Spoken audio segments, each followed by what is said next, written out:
شمس تبریز رحمۃ اللہ علیہ مولانا جلال الدین رومی کی پیر و مرشد تھے۔ یہ ان دنوں کا واقعہ ہے جب مولانا رومی شاہ شمس تبریز سے واقف وقار نہ تھے۔ ایک دن شمس الدین تبریز مولانا رومی کے مکتب جا پہنچے۔ وہاں مولانا رومی بیٹے کچھ کتابوں کا مطالعہ کر رہے تھے تو شاہ شمس نے اس سے پوچھا، این چیز یہ کیا ہے؟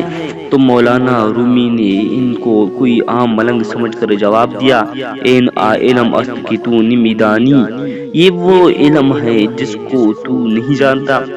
شاہ شمس تبریز نے یہ جواب سنا تو چپ رہا۔ تھوڑی دیر کے بعد مولانا رومی کسی کام سے اندر کسی جگہ گئے، واپس آئے تو اپنی وہ نادر و نایاب کتابیں غائب پائی۔ چونکہ شاہ شمس وہی بیٹے تھے تو ان سے پوچھا۔ شاہ شمس نے مکتب کے اندر کے پانی کے تالاب کی طرف اشارہ کیا اور کہا، میں نے اس میں ڈال دیے۔ یہ سن کر مولانا رومی حیران و پریشان رہ گئے، جیسے کاٹو تو بدن میں لہو نہیں۔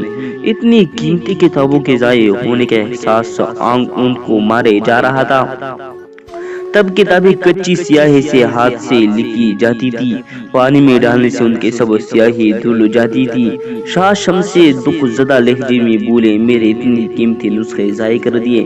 شاہ شمس ان کی حالت دیکھ کر مسکرائے اور بولے، اتنا کیوں گھبرا گئے ہو، ابھی نکال دیتا ہوں۔ یہ کہہ کر شاہ شمس اٹھے اور تالاب سے ساری کتابیں نکال کر مولانا رومی کے آگے ڈھیر کر دیے۔ یہ دیکھ کر مولانا رومی کی حیرت کی انتہا نہ رہی کہ سب کتابیں بالکل خشک ہیں۔ مولانا چلا اٹھے، این چیز یہ کیا ہے؟ شاہ شمس تبریز نے جواب دیا، این علم است کہ تو نمیدانی، یہ وہ علم ہے جس کو تو نہیں جانتا۔ یہ کہہ کر شاہ شمس تبریز چل پڑے۔ ادھر مولانا رومی کے اندر کی دنیا جیسے الٹ پلٹ چکی تھی۔ اپنی دستار پھینک کر شاہ شمس تبریز کے پیچھے بھاگے اور جا کر ان کے پاؤں میں گر پڑے کہ خدا کے لیے مجھے معاف کر دیجئے اور مجھے اپنے قدموں میں جگہ دیجئے۔